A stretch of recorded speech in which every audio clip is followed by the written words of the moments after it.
YouTube viewers. Well, we're not done yet. Now that we have this machine actually transporting the tape, as best as possible right now, but good enough that I could actually move on and look at other stuff. So with the first step, being I've transported a tape, is I'm going to put a test tape on, and we're going to look at reproduction first. And really what I'm only concerned about, I'm not worried about the alignment again. I'm concerned about that I get all the channels to work correctly. So that's my first step, is let's get all these channels playing back correctly. All right? So let's take a look at it right now.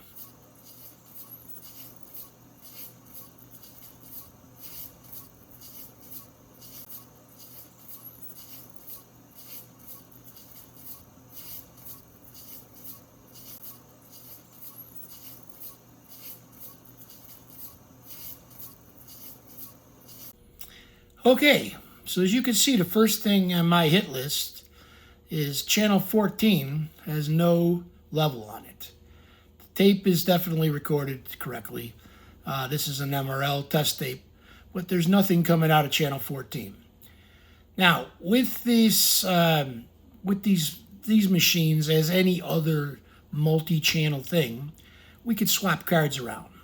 So the first thing I'm going to do is I'm going to swap the number 14 card around with the number 9 card, just because the 9 card's easy to get to and the 14 card's below it on it.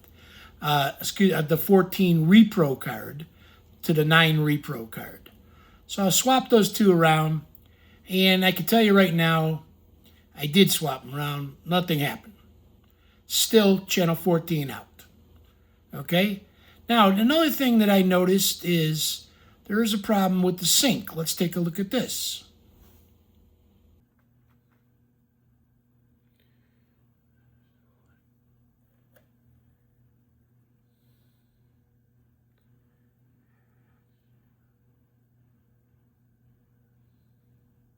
Now, as you can see in that video, there's a signal showing on the sync, but the tape isn't even playing. I just put it in the sync mode, and that signal's showing up there. So there's definitely something wrong on 14. I know it's not the card. Okay, so the next step, I believe, is let's take a look behind the cards where they plug in. That would be my next logical thing, is where something could be going wrong. Okay.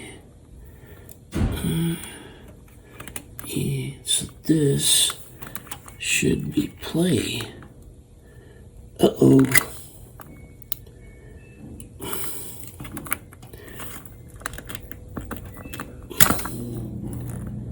Swapped.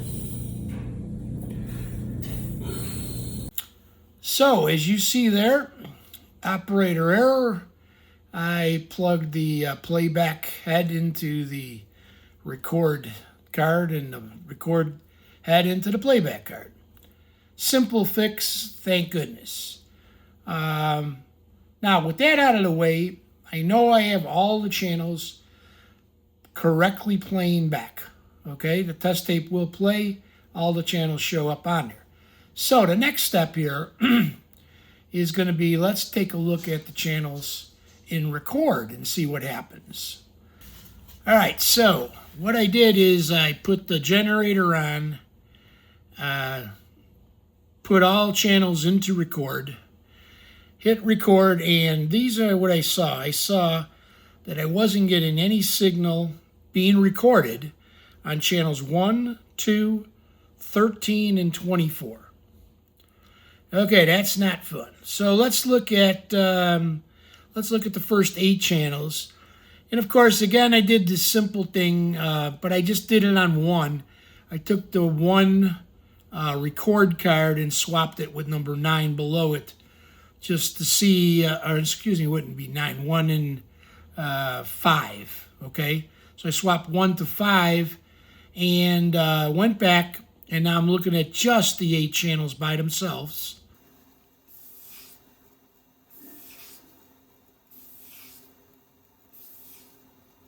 So, as you can see there, channels 1 and 2 are still out. The cards are swapped 1 and 5, and it should have went to 5, but it didn't. So I know it's not the cards. There's something else going on in there, and we need to proceed from this point. Okay? Well, I did fold down the Dolby cards and look behind so I could see the basis boards, like I found a mistake on the other one, and they are all plugged in correctly. I didn't leave any plugs out. So this one's going to be a little more involved than the first one, okay? So, I'm going to end this video on this note, but what I'm going to ask is, anybody got any ideas on this? It's interesting. It's 2 channels, 2 adjacent channels that are not recording. I'm not sure what is shared among the 2 channels. But if anybody's got any ideas, let me know. And we'll take a look at it in the next video, what that problem is. So, once again, thank you all for viewing this. Please, if you haven't subscribed, subscribe to the channel. Thumbs up if you enjoyed the video. Click on the bell for notifications. I'll let you know when the next one comes out. Thanks again for watching.